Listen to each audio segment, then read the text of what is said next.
دوستو السلام علیکم۔ آج ہم سسٹینیبل کمیونٹیز کی بات کریں گے اور یہ دیکھیں گے کہ ان کمیونٹیز کی کیا خصوصیات ہوتی ہیں اور ان کے کیا ایڈوانٹیجز ہوتے ہیں۔ پہلی ایڈوانٹیج تو یہ ہے کہ یہ انسان دوست ہوتی ہے۔ اس کے اندر ہر طرح کی ایج کے افراد کی ضروریات کو مد نظر رکھا جاتا ہے۔ بوڑھے ہوں، بچے ہوں، ان کے لیے ہر طرح کی سہولیات مہیا کی جاتی ہیں۔ ریمپس، فٹ پاتھس یا اسی طرح سے واک ویز پرووائڈ کیے جاتے ہیں تاکہ بچے، بوڑھے وہ آسانی کے ساتھ ایک جگہ سے دوسری جگہ جا سکیں۔ اس میں ہر طرح کی ٹریفک کی سیگریگیشن ہوتی ہے۔ کار اور انسان کا کانفلکٹ یا سائیکلسٹ کا کانفلکٹ کہیں نہیں ہوتا، اور اس کی سب سے اچھی مثال نیو بیلگریڈ کی ہے۔ بچوں نے ایک سائڈ سے دوسری سائڈ پہ جانا ہو تو وہ پیڈسٹرین بریجز کا استعمال کرتے ہیں۔ سائیکل ٹریک ہیں، وہ cycle track overhead road کے نیچے سے گزر جاتے ہیں اور پھر کنٹینیو کرتے ہیں۔ اسی طرح سے روڈز کا بھی استعمال اس طرح سے ہے کہ چھوٹی روڈز اور بڑی روڈز وہ آپس میں کہیں کانفلکٹ نہیں کرتے۔ تو یہ تو ہوئی دوسری بات کہ جس میں وہ ایج فرینڈلی اور انسان فرینڈلی کمیونٹیز ہوتی ہیں۔ تیسری امپورٹنٹ چیز اس کے اندر یہ ہے کہ یہ ایکو فرینڈلی ہوتی ہے، یعنی اس کے اندر پرندے بھی بے شمار آتے ہیں، اور اس کی وجہ یہ ہے کہ ایک تو ان کے اندر جو گارڈن ہیں وہ نسبتاً بڑے رکھے جاتے ہیں، بجائے اس کے کہ چھوٹے چھوٹے گارڈنز کی ڈسٹریبیوشن کے بڑے گارڈن رکھے جائیں تاکہ ان کے اندر پھولدار اور پھلدار پودے لگائے جائیں اور پرندے زیادہ سے زیادہ اٹریکٹ ہوں۔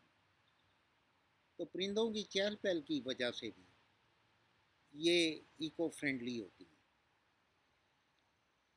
چوتھی امپورٹنٹ چیز یہ ہے کہ اس کے اندر انرجی اپنی کریٹ کی جاتی ہے، صاف انرجی ہوتی ہے، اور اس کا ایک طریقہ کار یہ ہے کہ بہت ساری خاص طور پہ ڈیولپڈ ورلڈ کے اندر سولر سیلز اور سولر انرجی کا بے شمار استعمال ہو رہا ہے، جس کی وجہ سے جو سولر انرجی ہے، جو کلین انرجی ہے، وہ گھروں کے اندر استعمال ہو رہی ہے۔ گھروں کی چھتوں کے ساتھ سولر سیلز ہوتے ہیں، یا کسی گراؤنڈ کے اندر سولر سیل لگا کے 2 یا 3 گھروں کو بجلی فراہم کی جا سکتی ہے۔ تو یہ بجلی کے حساب سے بھی یہ خود مختار ہوتی ہیں۔ چوتھی امپورٹنٹ چیز یہ ہے کہ اس میں سالڈ ویسٹ کا ڈسپوزل کا نظام بڑا اچھا ہوتا ہے۔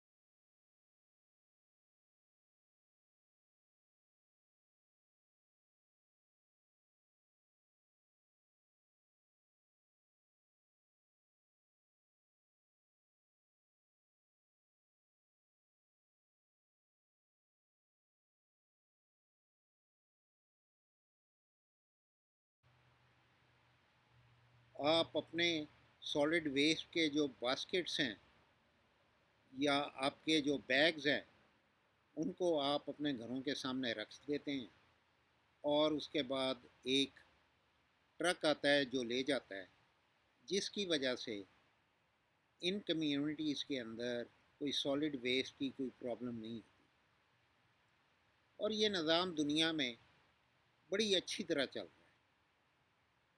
ہمارے یہاں بھی لاہور کے اندر اگر دیکھیں تو گھروں کا کوڑا کرکٹ ایک جگہ پہ پھینک دیتے ہیں اور وہاں سے پھر ٹرک لے جاتا ہے، لیکن ضرورت اس امر کی ہے کہ نظام ایسا وضع کیا جائے کہ ہر گھر سے یہ کوڑا کرکٹ اکٹھا ہو اور اس کے بعد اس کو ٹرک کے ذریعے منزل مقصود تک پہنچا دیا جائے، انسٹیڈ کہ وہ بازاروں کے اندر کسی جگہ پہ یا کسی اور جگہ پہ اس کو پھینک دیا جائے، اور اس کے بعد وہ ٹرک کا کوئی ٹائم نہیں ہوتا کہ وہ کب آئے اور کب نہ آئے، جس کی وجہ سے جہاں یہ کوڑا پڑا ہوتا ہے وہاں تعفن پیدا ہوتا ہے۔ تو ضرورت اس امر کی ہے کہ اس طرح کی کمیونٹیز کے اندر اس طرح کا نظام ہونا چاہیے تاکہ گھروں سے ہی یہ کوڑا کلیکٹ ہو کے اور اپنے منزل مقصود تک پہنچایا جا سکے۔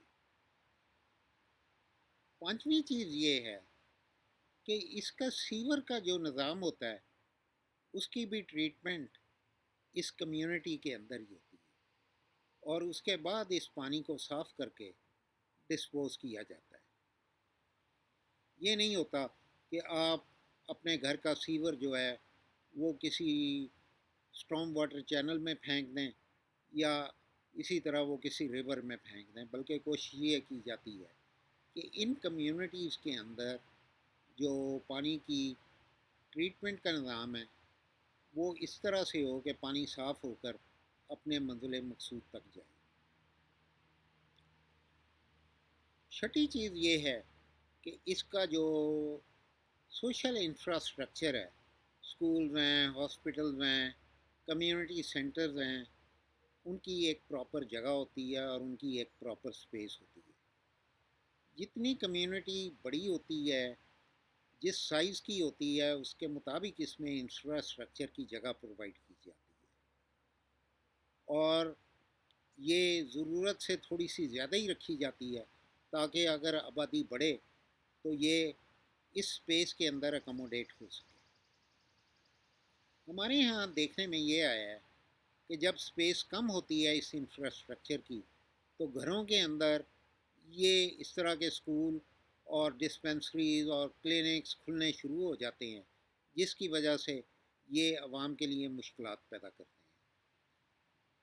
تو سسٹینیبل کمیونٹیز جو ہیں وہ اس انفراسٹرکچر کے لحاظ سے بھی خود مختار ہوتی ہیں۔ پانچویں جو امپورٹنٹ چیز یہ ہے کہ یہ کمیونٹیز کے اندر چینج کافی حد تک نہ ہونے کے برابر ہوتی ہے۔